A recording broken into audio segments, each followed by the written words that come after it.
Paz do Senhor, meus amados e queridos irmãos, eu sou a Juliana Ferreira e hoje eu vim trazer essa reflexão com você.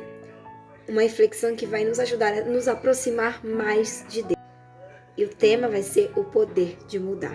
E o tema deste momento de devocional se encontra em Lucas, capítulo 6, versículos 43 ao 45. Vamos ali ler com o tema a árvore e seus frutos, que diz assim: nenhuma árvore boa dá fruto ruim, nenhuma árvore ruim dá fruto bom. Toda árvore é reconhecida por seus frutos. Ninguém colhe figos de espinheiros, nem uvas de ervas daninhas. O homem bom tira coisas boas do bom tesouro, que está em seu coração, e o homem mau tira coisas más do mal que está em seu coração, porque a sua boca fala do que o seu coração está cheio. Neste versículo, Jesus nos explica que a circunstância que nós estamos passando são frutos do que temos plantado.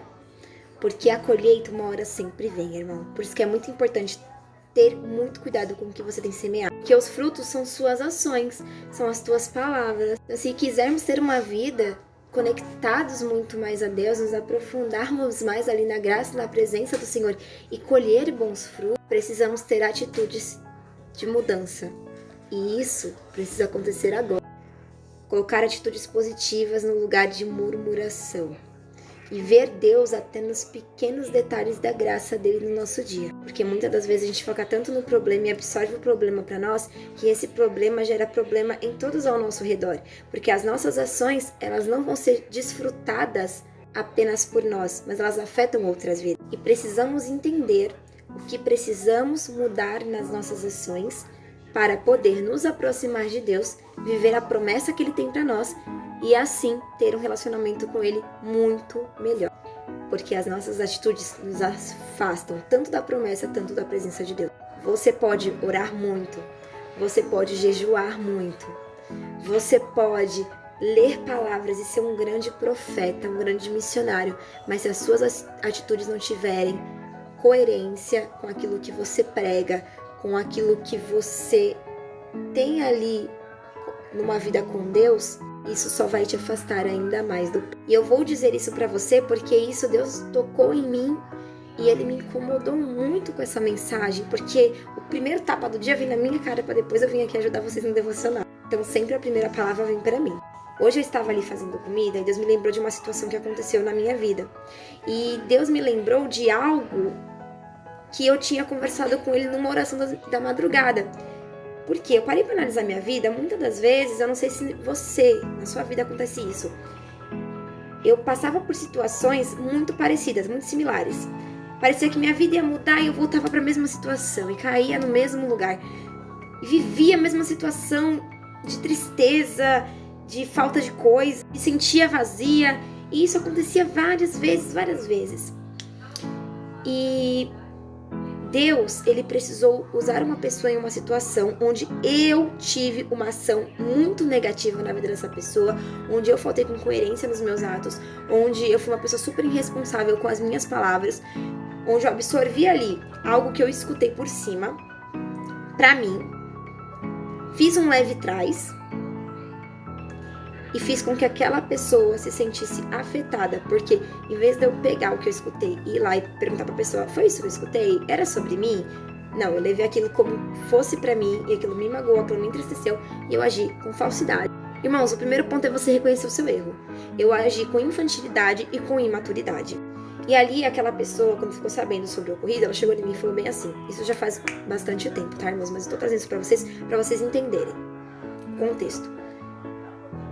Ela chegou em mim e falou pra mim o que eu estava fazendo de errado. Ela falou bem assim, ó, quando você souber alguma coisa sobre a minha pessoa que eu falei e que você não gostou, chegue em mim e fale, porque tudo que eu tiver pra falar, eu vou falar pra você.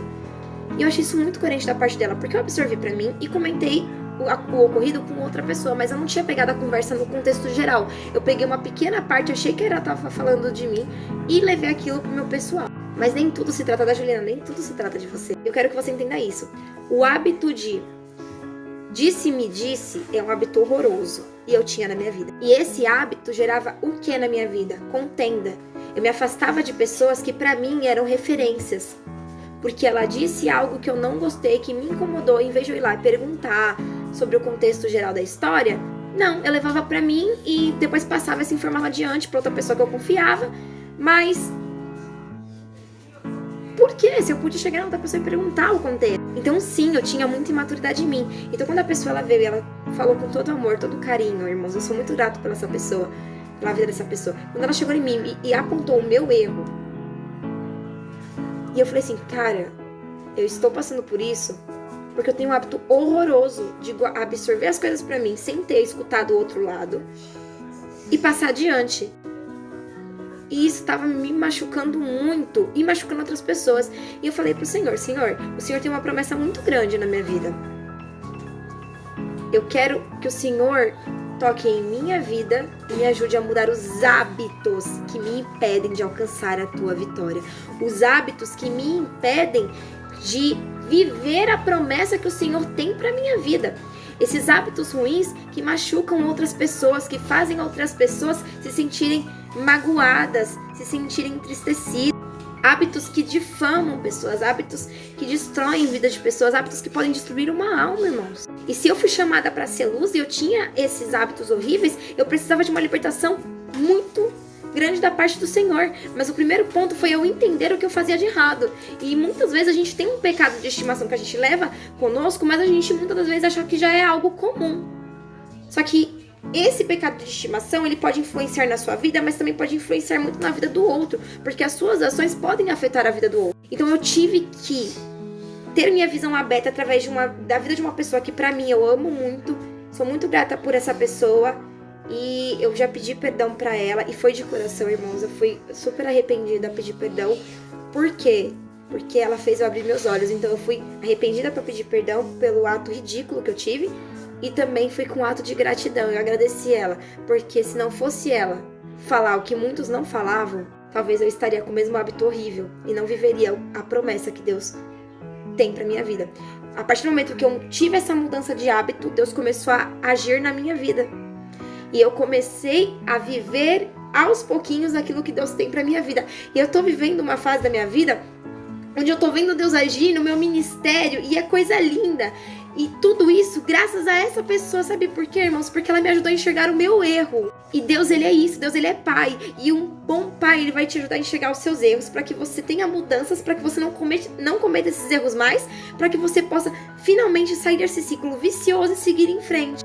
Os irmãos sabem que eu tenho um ataque de ansiedade. E foi necessário, irmãos, até mesmo esse ataque vir sobre mim. Porque se eu estivesse ainda super bem, talvez hoje eu não estaria aqui gravando vídeo pra vocês, porque eu já pensei muitas vezes em desistir e fixar a minha carreira naquilo que eu estava fazendo no momento. E Deus falava assim, ó, não é isso que eu quero tal coisa. E eu falava pra Deus assim, então Senhor, me ajuda, porque eu não tenho tempo. E aí veio essa enfermidade sobre a minha vida. Só que Deus, em janeiro, usou uma irmã pra falar sobre essa enfermidade que ia vir, pra fazer eu brecar aquilo que eu estava fazendo, pra começar a fazer aquilo que Deus programou pra mim. Porque o chamado, irmão, ele nem sempre vai ser fácil. Você vai dar de frente com situações em que você não vai, mas Deus depois vai mostrar o motivo e tudo fará sentido. Talvez não agora, mas mais pra frente. Então foi necessário eu ter isso na minha pele, essa doença por conta do meu emocional, para que eu entendesse o que Deus queria da minha vida e o que era para mim focar. E focando, eu estou vendo Deus agir, eu estou vendo o milagre. E foi necessário eu passar por uma situação onde Deus me colocou frente a frente com uma pessoa que Ele usou para falar a verdade na minha cara, para falar o meu hábito ruim que eu tinha, para que eu pudesse buscar por livramento, para que eu pudesse buscar por mudança e assim viver aquilo que Deus tem. Porque, irmãos, Deus chamou a gente para ser luz, para viver uma vida próspera, uma vida feliz, uma vida de harmonia, uma vida de união, uma vida de paz. Mas os nossos hábitos nos fazem colher frutos ruins. Então temos que ter mudança. Vou trazer também uma passagem para vocês, que é em Colossenses 3, do 8 ao 10. Mas agora abandonem todas essas coisas: ira, indignação, maldade, malência e linguagem indecente no falar. Não mintam uns aos outros, visto que vocês se despiram do velho homem com as suas práticas. Se revistam do novo, a qual está sendo renovado em conhecimento à imagem do seu Criador. Porque para viver para Cristo temos que largar as velhas práticas, que venhamos ter mudanças de hábitos para viver algo novo, vindo da parte de Deus para as nossas vidas e assim nos conectarmos ainda mais a Deus.